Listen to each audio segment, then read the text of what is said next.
നിന്നാശിഷം ചൊരിയുക എന്നിൽ, നിന്നാശിഷം ചൊരിയുക എന്നിൽ. കേൾപ്പിക്കുക നിൻ സ്വർഗീയനാദം.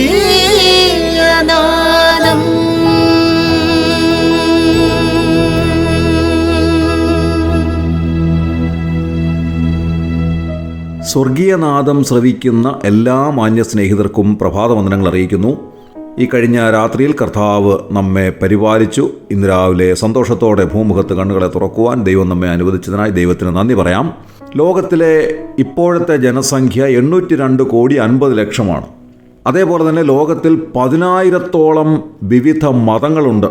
ഈ 10,000 മതങ്ങളും 10,000 ദൈവങ്ങളെപ്പറ്റിയാണ് പഠിപ്പിക്കുന്നത്. ചില മതങ്ങൾ ഒരുപാട് ദൈവങ്ങളെപ്പറ്റി പഠിപ്പിക്കുന്നുണ്ട്. ഇതിനു പുറമെ ധാരാളം ആൾ ദൈവങ്ങളുമുണ്ട്. ഈ ദൈവങ്ങളെ എല്ലാം പ്രസാദിപ്പിക്കുന്നതിന് വേണ്ടി മനുഷ്യൻ ഉണ്ടാക്കിയെടുത്തിട്ടുള്ള ഒരുപാട് ചട്ടക്കൂടുകളുണ്ട്. അതെല്ലാം മാനുഷികമായ സങ്കല്പങ്ങളിൽ അധിഷ്ഠിതമായിട്ടുള്ള ചട്ടക്കൂടുകളും ആരാധനകളും ഒക്കെയാണ്. ലോകത്തിൻ്റെ മറ്റു ഭാഗങ്ങളിലേക്കൊക്കെ നാം ചെല്ലുമ്പോൾ വിചിത്രമായ നിലയിൽ ആരാധിക്കുന്ന ധാരാളം ആളുകളെ നമുക്ക് കാണുവാൻ സാധിക്കും. വാസ്തവത്തിൽ ദൈവം ഒരുവനാണ്, ഒരേ ഒരുവൻ മാത്രം, ഏക സത്യദൈവം. ഈ അഖിലാണ്ടം മുഴുവൻ സൃഷ്ടിച്ച വലിയവനായ ദൈവം ഒരേ ഒരുവൻ മാത്രമാണ്. വിശുദ്ധ ബൈബിൾ വളരെ കൃത്യമായി ഈ കാര്യം പ്രസ്താവിക്കുന്നു. 1 തിമോത്തിയോസ് 2-ാം അധ്യായം 5-ാം വാക്യത്തിൽ ഇങ്ങനെ എഴുതിയിരിക്കുന്നു: ദൈവം ഒരുവനല്ലോ, ദൈവത്തിനും മനുഷ്യർക്കും മധ്യസ്ഥനും ഒരുവൻ, എല്ലാവർക്കും വേണ്ടി മറുവിലയായി തന്നെത്താൻ കൊടുത്ത മനുഷ്യനായ ക്രിസ്തുയേശു തന്നെ. ഇവിടെ എഴുതിയിരിക്കുന്നത് ദൈവം ഒരേ ഒരുവൻ മാത്രമാണ് എന്നുള്ളതാണ്. മനുഷ്യചരിത്രത്തിൻ്റെ ആദിമകാലങ്ങളിൽ ആ ദൈവം മനുഷ്യനോട് ഇടപെട്ടിരുന്നു. ആ ദൈവം മനുഷ്യൻ്റെ അരികിലേക്ക് വരികയും അശരീരികളിലൂടെ അതുപോലെ തന്നെ സ്വപ്നത്തിലൂടെ ഒക്കെ ദൈവം മനുഷ്യനോട് ഇടപെട്ടതായി തിരുവെഴുത്ത് വളരെ വ്യക്തമായി നമ്മെ അറിയിക്കുന്നു. അപ്പോൾ സ്വാഭാവികമായിട്ടും മനുഷ്യൻ്റെ ആഗ്രഹമുണ്ടായി ദൈവത്തെ കാണണം. അങ്ങനെയാണ് മോശ ദൈവത്തോട് ആവശ്യപ്പെട്ടത്: ദൈവമേ, എനിക്ക് അവിടുത്തെ തേജസ് ഒന്ന് കാണിച്ചു തരണം, എനിക്ക് അവിടുത്തെ മുഖമൊന്ന് കാണണം. അപ്പോൾ ദൈവം മോശയോട് പറയുകയാണ്: നിനക്ക് എൻ്റെ മുഖം കാണുവാൻ സാധ്യമല്ല. ഒരു മനുഷ്യനും ജീവനോടെ ഇരുന്ന് എൻ്റെ മുഖം കാണുക അസാധ്യമാണ്. എന്നാൽ ഞാൻ കടന്നു പോകുമ്പോൾ നിന്നെ ഒരു പാറയുടെ പിളർപ്പിൽ നിർത്തി എൻ്റെ തേജസ്സിൻ്റെ ഒരു ഭാഗം മാത്രം നിന്നെ ഞാൻ കാണിക്കാം. എൻ്റെ മുഖം നിനക്ക് നേരെ കാണുവാനായി സാധ്യമല്ല.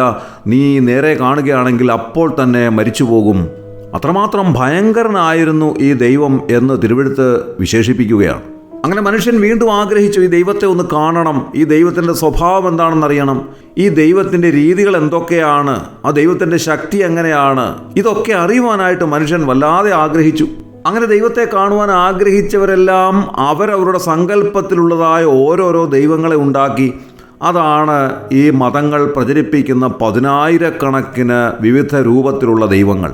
എന്നാൽ ദൈവം ഒരേ ഒരുവൻ മാത്രം, ഏക സത്യ ദൈവം. ആ ഏക സത്യ ദൈവം എങ്ങനെയുള്ളവനാണെന്നും ആ ദൈവത്തിൻ്റെ സ്വഭാവം എന്താണെന്നും ആ ദൈവം നമ്മെ എത്രമാത്രം സ്നേഹിക്കുന്നുവെന്നും ഒക്കെ നമുക്ക് കാണിച്ചു തന്നത് കർത്താവായ യേശു ക്രിസ്തുവിലൂടെയാണ്. അതുകൊണ്ടാണ് നാം വായിച്ച വാക്യത്തിൽ എഴുതിയിരിക്കുന്നത്: ദൈവത്തിനും മനുഷ്യർക്കും മധ്യസ്ഥനും ഒരുവൻ തന്നെ, നമുക്ക് വേണ്ടി ക്രൂശിതനായി തീർന്ന കർത്താവായ യേശു ക്രിസ്തു തന്നെ.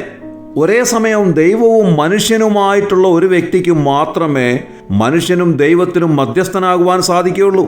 അല്ലാത്തൊരു വ്യക്തിക്ക് ഒരിക്കലും ദൈവത്തിനും മനുഷ്യനുമിടയിൽ മധ്യസ്ഥനാകുവാൻ സാധ്യമല്ല.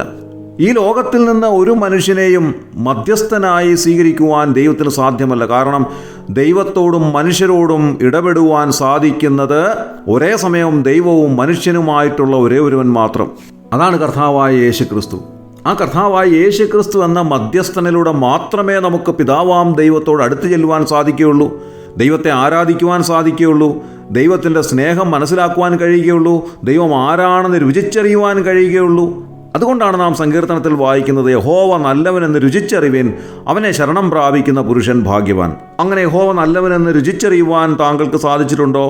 ഇതുവരെയും സാധിച്ചിട്ടില്ല എങ്കിൽ കർത്താവായ യേശു ക്രിസ്തുവിൽ വിശ്വസിക്കുക, അങ്ങനെ ജീവരക്ഷ പ്രാപിക്കുക. അങ്ങനെ പിതാവാം ദൈവത്തിൻ്റെ അരികിൽ ചെല്ലുവാൻ നമുക്ക് അവകാശം ലഭിക്കുന്നു. നിത്യത മുഴുവൻ കർത്താവിനോട് കൂടെ ആയിരിക്കാൻ കർത്താവ് നമ്മെ സഹായിക്കുന്നു.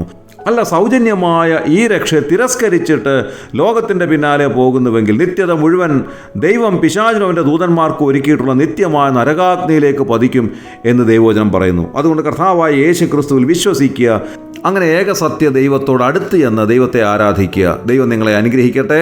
കണ്ണുകളെ അടയ്ക്കാം, പ്രാർത്ഥിക്കാം. ക്രിസ്തുവേശുവിലൂടെ അതിവാത്സല്യമായി ഞങ്ങളെ സ്നേഹിക്കുന്ന സ്വർഗീയ പിതാവ് നല്ല ദൈവമേ, ഈ സ്വർഗീയ നാദം ശ്രവിച്ച എല്ലാവരെയും അവിടുന്ന് അനുഗ്രഹിക്കണമേ. അങ്ങനെ ദൈവത്തിനും മനുഷ്യർക്കും ഏക മധ്യസ്ഥനായി തീർന്ന യേശു ക്രിസ്തുവിലൂടെ പിതാവാൻ ദൈവത്തെ ആരാധിക്കുവാൻ എല്ലാവരെയും അവിടുന്ന് സഹായിക്കണമെന്ന് പ്രാർത്ഥിക്കുന്നു. പ്രാർത്ഥന കേട്ടതിനായി സ്തോത്രം. യേശു ക്രിസ്തുവിൻ വിലയേറിയ നാമത്തിൽ തന്നെ ആമേൻ. കാലിന് ദീപവും പാതയ്ക്ക് പ്രകാശവുമായ ദൈവവചനം എന്നും ശ്രവിപ്പാൻ സ്വർഗീയ നാദം, ദ ഹെവൻലി വോയിസ്.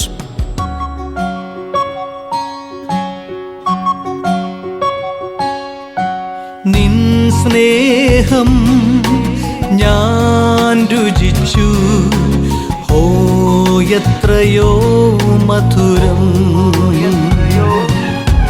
നിൻ സ്നേഹം ഞാൻ രുചിച്ചു, ഓ എത്രയോ മധുരം.